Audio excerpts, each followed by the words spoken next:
Ikiganiro umuco n'amateka gitegurwa kandi mukakigezwaho nanjye Ephraim Kayumba. Uraho Rwanda rwacu, uraho Rwanda nziza,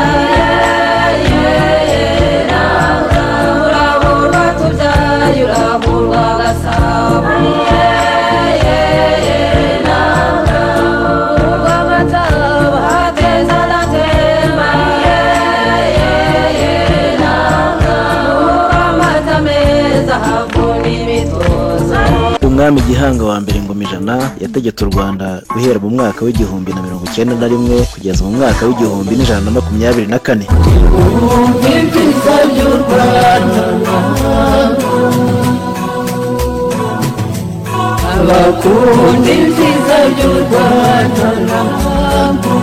Umwami Gihanga wa avugwaho byinshi, agafatwa kandi nk'umuntu wahanze u Rwanda. Gusa umuntu yakwibaza niba mbere yaho yuko Gihanga ahanga u Rwanda rutarabagaho, iyo umuntu ahereye ku mateka y'abami b'impanuka ngo bahasanze abari bahatuye bategekwa n'umwami Kabeja wo mu bwoko bw'Abaziga. Ese kuki umwami Gihanga ari we uvugwaho guhanga u Rwanda kandi bigaragara ko ubwo yazaga mu Rwanda, ubwo yamanukaga ava mu ijuru, yasanze hatuwe?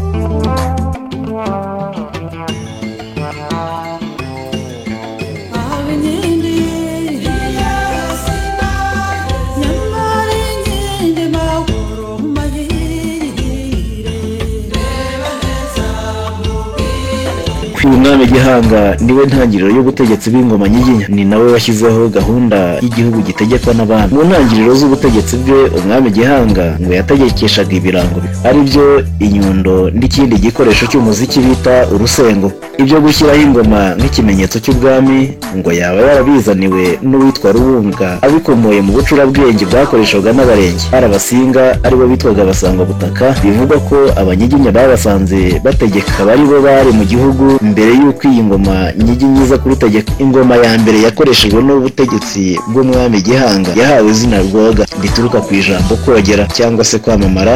Uyu Rubuga wayizaniye umwami Gihanga niwe bakunze kwita Mwungura, ari naho bakomerezaho bagira bati Mwungura wunguye ingoma ubwiru. Akaba akomokwaho n'umuryango w'Abatenge, bituruka ku izina ry'umwe mu bakurambere babo witwaga Nyabutenge. Ikoreshwa ry'ingoma nk'ikimenyetso cy'ubwami bwa Gihanga yakuyeho burundu ikoreshwa rya biriya bikoresho yakoreshaga bindi byakoreshwaga mbere, ari byo urusengo n'inyundo nk'uko amateka akomeza bigaragaza. Urugero twatanga ni uko iyo ubwami bamenyeshaga icibwa ry'umuntu runaka cyangwa se umuryango naka, mu buryo butari burundu bakoreshaga umurishyo w'ingoma. Mu gihe iyo cibwa ryamezwaga mu buryo bwa burundu ngo baritangazaga bakoresheje igikoresho cy'umuziki iki cyitwa urusengo. Nubwo hashidikanywa niba Gihanga ari we wahanze u Rwanda, ntibikuraho ko yabayeho, kubaho kwe kugaragarira mu kuntu uruhererekane rw'abamukurikiye mu butegetsi bamwubahirizaga, kandi ugasanga no mu bitekerezo byose agarukamo nk'uko amateka bigaragaza. Iyo umwami runaka yageraga ku butegetsi yubakishaga ingoro ye, ariko ku ruhande agashyiraho ahagenewe kubahiriza umukurambere Gihanga, ariho bitaga urukamishirizo.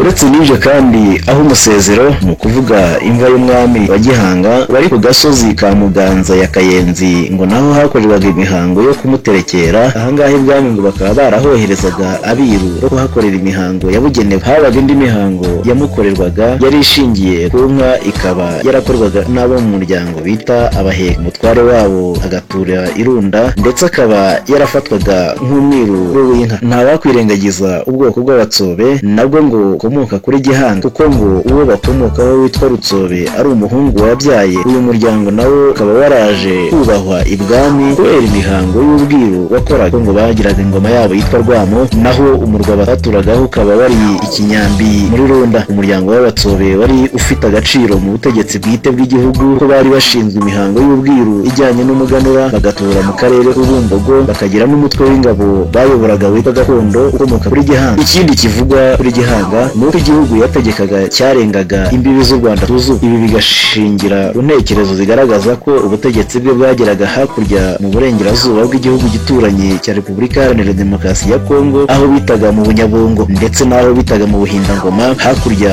muri Rucuru.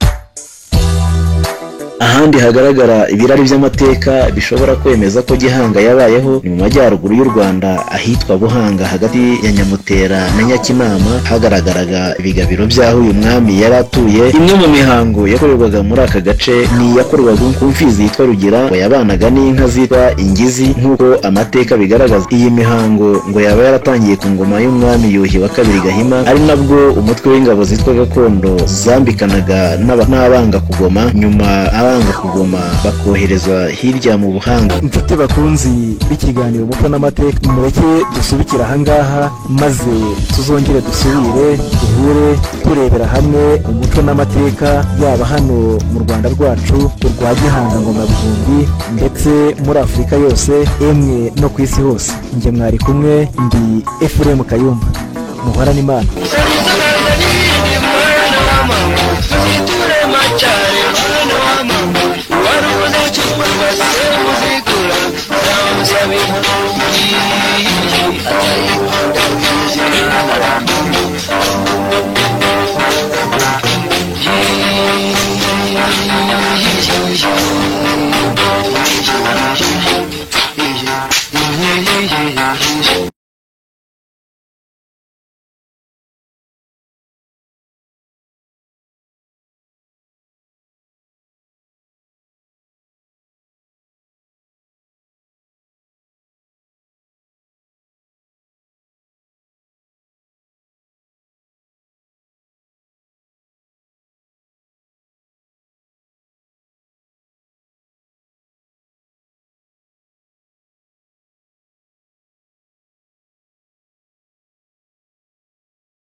uyu mwami Gihanga niwe ntangiriro y'ubutegetsi bw'ingoma nyiginya, ni nawe washyizeho gahunda y'igihugu gitegekwa n'abami. Mu ntangiriro z'ubutegetsi bwe umwami Gihanga ngo yategekeshaga ibirango ari byo inyundo n'ikindi gikoresho cy'umuziki bita urusengo. Ibyo gushyiraho ingoma nk'ikimenyetso cy'ubwami ngo yaba yarabizaniwe n'uwitwa Rubunga abikomoye mu bucurabwenge bwakoreshwaga n'abarenge. Abasinga aribo bitwaga abasangwabutaka, bivugwa ko abanyiginya babasanze bategeka bari bo bari mu gihugu mbere y'uko iyi ngoma nyiginya iza kurutegeka. Ingoma ya mbere yakoreshejwe n'ubutegetsi bw'umwami Gihanga yahawe izina Rwoga, rituruka ku ijambo kogera cyangwa se kwamamara. Uyu Rubuga wayizaniye umwami Gihanga niwe bakunze kwita Mwungura, ari naho bakomerezaho bagira bati Mwungura wunguye ingoma ubwiru, akaba akomokwaho n'umuryango w'Abatenge bituruka ku izina ry'umwe mu bakurambere babo witwaga Nyabutenge. Ikoreshwa ry'ingoma nk'ikimenyetso cy'ubwami bwa Gihanga yakuyeho burundu ikoreshwa rya biriya bikoresho yakoreshaga bindi byakoreshwaga mbere ari byo urusengo n'inyundo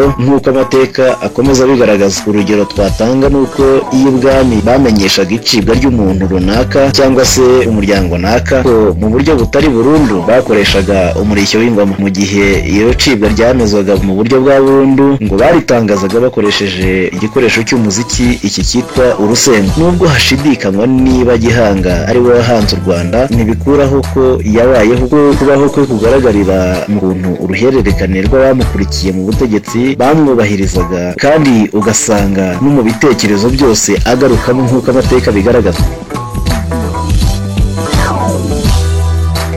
Iyo umwami runaka yageraga ku butegetsi yubakishaga ingoro ye, ariko ku ruhande agashyiraho ahagenewe kubahiriza umukurambere Gihanga ariho bitaga urukamishirizo.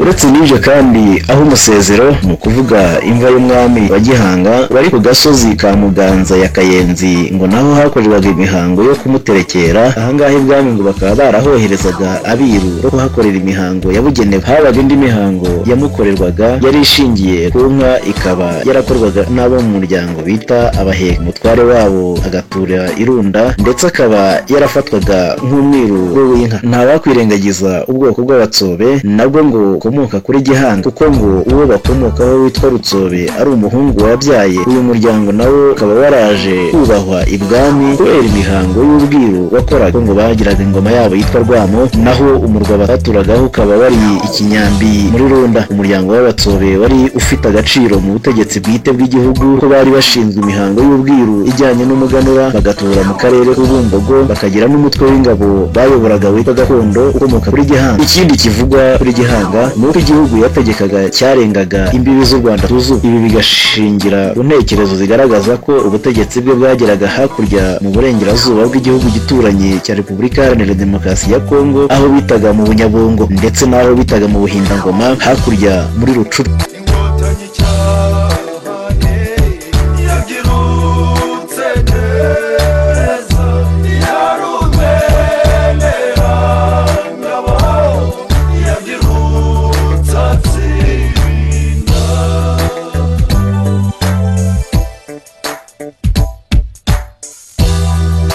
Ahandi hagaragara ibirari by'amateka bishobora kwemeza ko Gihanga yabayeho ni mu majyaruguru y'u Rwanda ahitwa Buhanga, hagati ya Nyamutera na Nyakinama hagaragaraga ibigabiro by'aho uyu mwami yari atuye. Imwe mu mihango yakorerwaga muri aka gace ni iyakorwaga ku mfizi yitwa Rugira, ngo yabanaga n'inka zitwa Ingizi nk'uko amateka bigaragaza. Iyi mihango ngo yaba yaratangiye ku ngoma y'umwami Yuhi wa kabiri Gahima, ari nabwo umutwe w'ingabo zitwa Gakondo zambikanaga n'abanga kugoma, nyuma abanga kugoma bakohereza hirya mu Buhanga. Inshuti bakunzi b'ikiganiro Umuco n'Amateka, mureke dusubikira ahangaha maze tuzongere dusubire duhure turebera hamwe umuco n'amateka, yaba hano mu Rwanda rwacu rwa Gihanga Ngoma Bihumbi ndetse muri Afurika yose, emwe no ku isi hose. Njye mwari kumwe, ndi Ephraim Kayumba.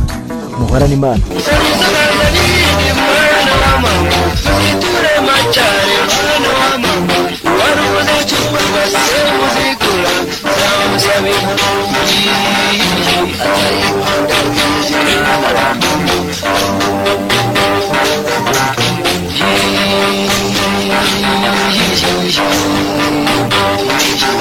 Yeah. umwami Gihanga niwe ntangiriro y'ubutegetsi bw'ingoma nyiginya, ni nawe washyizeho gahunda y'igihugu gitegekwa n'abami. Mu ntangiriro z'ubutegetsi bwe umwami Gihanga ngo yategekeshaga ibirango ari byo inyundo n'ikindi gikoresho cy'umuziki bita urusengo.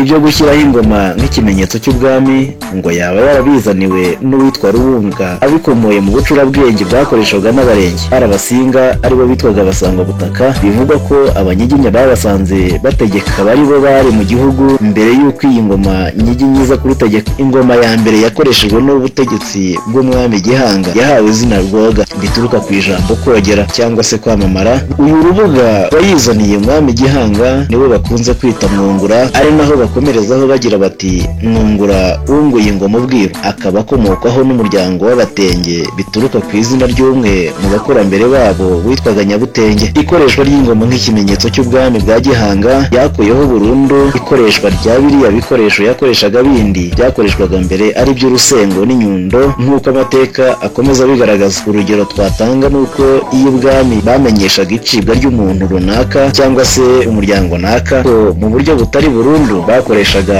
umurishyo w'ingoma. Mu gihe iyo cibwa ryamezwaga mu buryo bwa burundu ngo baritangazaga bakoresheje igikoresho cy'umuziki iki cyitwa urusengo. Nubwo hashidikanywa niba Gihanga ari we wahanze u Rwanda, ntibikuraho ko yabayeho, ko kubaho kwe kugaragarira mu kuntu uruhererekane rw'abamukurikiye mu butegetsi bamwubahirizaga, kandi ugasanga no mu bitekerezo byose agarukamo nk'uko amateka bigaragaza.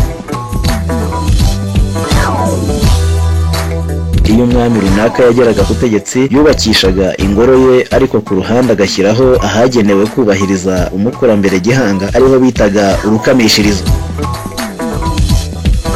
Uretse n'ibyo kandi aho umusezero ni ukuvuga imva y'umwami wa Gihanga wari ku gasozi ka Muganza ya Kayenzi ngo naho hakorerwaga imihango yo kumuterekera. Ahangaha ibwami ngo bakaba barahoherezaga abiru bo kuhakorera imihango yabugenewe. Habaga indi mihango yamukorerwaga yari ishingiye ku nka, ikaba yarakorwaga n'abo mu muryango bita abaheka. Umutware wabo agatura irunda ndetse akaba yarafatwaga nk'umwiru w'inka. Ntabakwirengagiza ubwoko bw'Abatsobe nabwo ngo ukomoka kuri Gihanga, kuko ngo uwo bakomokaho witwa Rutsobe ari umuhungu wabyaye. Uyu muryango nawo ukaba waraje kubahwa ibwami kubera imihango y'ubwiru wakoraga, ngo bagiraga ingoma yabo yitwa Rwamo, naho umurwa baturagaho ukaba wari Ikinyambi muri Runda. Umuryango w'Abatsobe wari ufite agaciro mu butegetsi bwite bw'igihugu, ko bari bashinzwe imihango y'ubwiru ijyanye n'umuganura, bagatura mu karere k'Ubumbogo, bakagira n'umutwe w'ingabo bayoboraga witwa Gakondo ukomoka kuri Gihanga. Ikindi kivugwa kuri Gihanga nuko igihugu yategekaga cyarengaga imbibi z'u Rwanda tuzu. Ibi bigashingira ku ntekerezo zigaragaza ko ubutegetsi bwe bwageraga hakurya mu burengerazuba bw'igihugu gituranye cya Repubulika Iharanira Demokarasi ya Kongo, aho bitaga mu Bunyabungo, ndetse n'aho bitaga mu Buhindangoma hakurya muri Rucuru.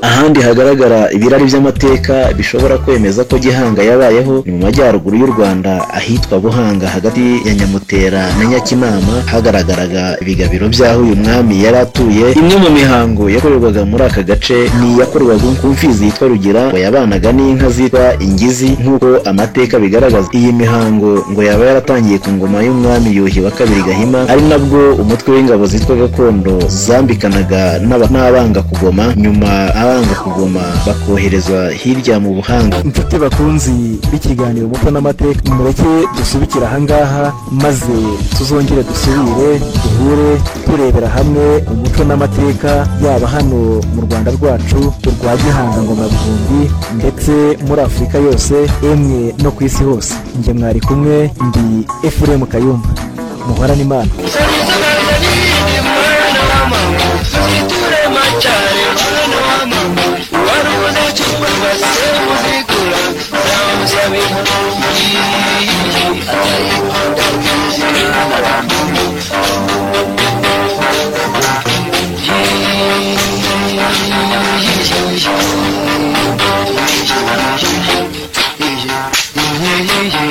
Yeah. ari byo inyundo n'ikindi gikoresho cy'umuziki bita urusengo. Ibyo gushyiraho ingoma nk'ikimenyetso cy'ubwami ngo yaba yarabizaniwe n'uwitwa Rubunga abikomoye mu bucurabwenge bwakoreshwaga n'abarenge. Abasinga aribo bitwaga abasangwabutaka. Bivugwa ko abanyiginya babasanze bategeka bari bo bari mu gihugu mbere y'uko iyi ngoma nyiginya iza kurutegeka. Ingoma ya mbere yakoreshejwe n'ubutegetsi bw'umwami Gihanga yahawe izina Rwoga rituruka ku ijambo kogera cyangwa se kwamamara. Uyu Rubuga wayizaniye umwami Gihanga niwe bakunze kwita Mwungura, ari naho bakomerezaho bagira bati Mwungura wunguye ingoma ubwiru. Akaba akomokwaho n'umuryango w'Abatenge bituruka ku izina ry'umwe mu bakurambere babo witwaga Nyabutenge. Ikoreshwa ry'ingoma nk'ikimenyetso cy'ubwami bwa Gihanga yakuyeho burundu ikoreshwa rya biriya bikoresho yakoreshaga bindi byakoreshwaga mbere ari byo urusengo n'inyundo nk'uko amateka akomeza bigaragaza. Urugero twatanga nuko iyo ubwami bamenyeshaga icibwa ry'umuntu runaka cyangwa se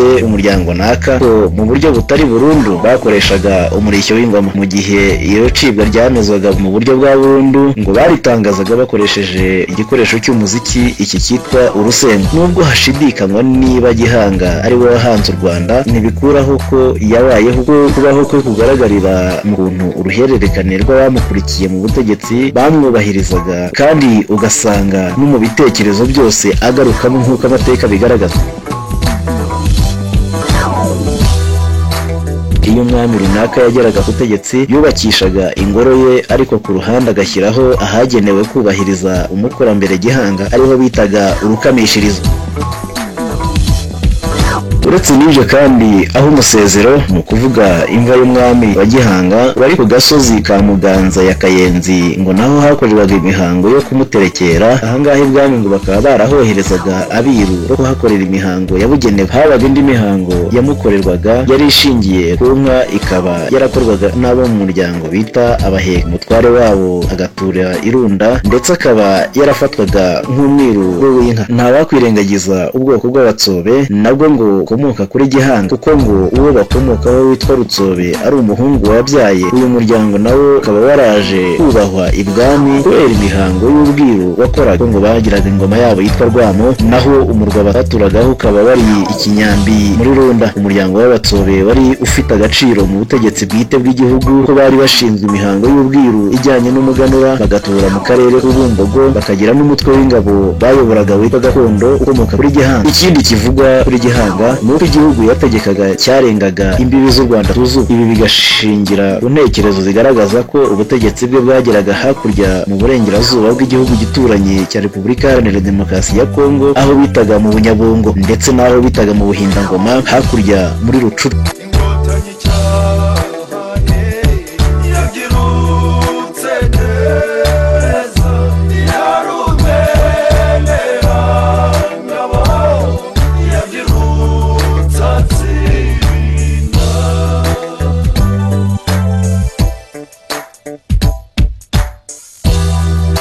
Ahandi hagaragara ibirari by'amateka bishobora kwemeza ko Gihanga yabayeho ni mu majyaruguru y'u Rwanda ahitwa Buhanga, hagati ya Nyamutera na Nyakinama. Hagaragaraga ibigabiro by'aho uyu mwami yari atuye. Imwe mu mihango yakorerwaga muri aka gace ni yakorwaga ku mfizi yitwa Rugira, ngo yabanaga n'inka zitwa Ingizi nk'uko amateka bigaragaza. Iyi mihango ngo yaba yaratangiye ku ngoma y'umwami Yuhi wa kabiri Gahima, ari nabwo umutwe w'ingabo zitwa Gakondo zambikanaga n'abanga kugoma. Nyuma abanga kugoma bakoherezwa hirya mu Buhanga. Inshuti bakunzi b'ikiganiro umuco n'amateka, mureke dusubikira ahangaha maze tuzongere dusubire duhure turebera hamwe umuco n'amateka, yaba hano mu Rwanda rwacu rwa Gihanga Ngoma Bihumbi ndetse muri Afurika yose, emwe no ku isi hose. Njye mwari kumwe, ndi Ephraim Kayumba. Muhorane Imana.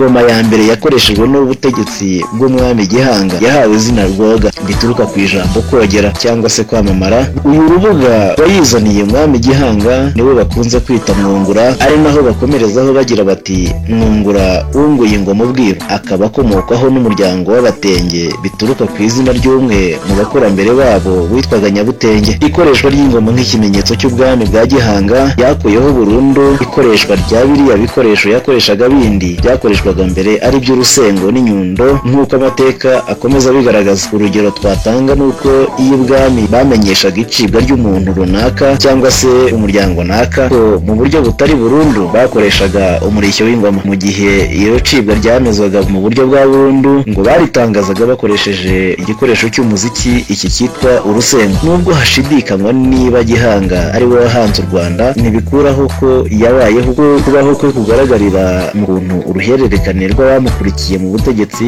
bamwubahirizaga, kandi ugasanga no mu bitekerezo byose agarukamo nk'uko amateka bigaragaza. Iyo umwami runaka yageraga ku butegetsi yubakishaga ingoro ye, ariko ku ruhande agashyiraho ahagenewe kubahiriza umukurambere Gihanga ariho bitaga urukamishirizo. Uretse n'ibyo kandi aho umusezero ni ukuvuga imva y'umwami wa Gihanga wari ku gasozi ka Muganza ya Kayenzi ngo naho hakorerwaga imihango yo kumuterekera. Ahangaha ibwami ngo bakaba barahoherezaga abiru bo kuhakorera imihango yabugenewe. Habaga indi mihango yamukorerwaga yari ishingiye ku nka, ikaba yarakorwaga n'abo mu muryango bita abaheka. Umutware wabo agatura irunda ndetse akaba yarafatwaga nk'umwiru w'inka. Ntawakwirengagiza ubwoko bw'Abatsobe nabwo ngo ukomoka kuri Gihanga, kuko ngo uwo bakomokaho witwa Rutsobe ari umuhungu wabyaye. Uyu muryango nawo ukaba waraje kubahwa ibwami kubera imihango y'ubwiru wakoraga, ngo bagiraga ingoma yabo yitwa Rwamo, naho umurwa baturagaho ukaba wari Ikinyambi muri Runda. Umuryango w'Abatsobe wari ufite agaciro mu butegetsi bwite bw'igihugu, ko bari bashinzwe imihango y'ubwiru ijyanye n'umuganura, bagatura mu karere k'Ubumbogo, bakagira n'umutwe w'ingabo bayoboraga witwa Gakondo ukomoka kuri Gihanga. Ikindi kivugwa kuri Gihanga nuko igihugu yategekaga cyarengaga imbibi z'u Rwanda tuzuye. Ibi bigashingira ku ntekerezo zigaragaza ko ubutegetsi bwe bwageraga hakurya mu burengerazuba bw'igihugu gituranye cya Repubulika Iharanira Demokarasi ya Kongo, aho bitaga mu Bunyabungo ndetse n'aho bitaga mu Buhindangoma hakurya muri Rucuru.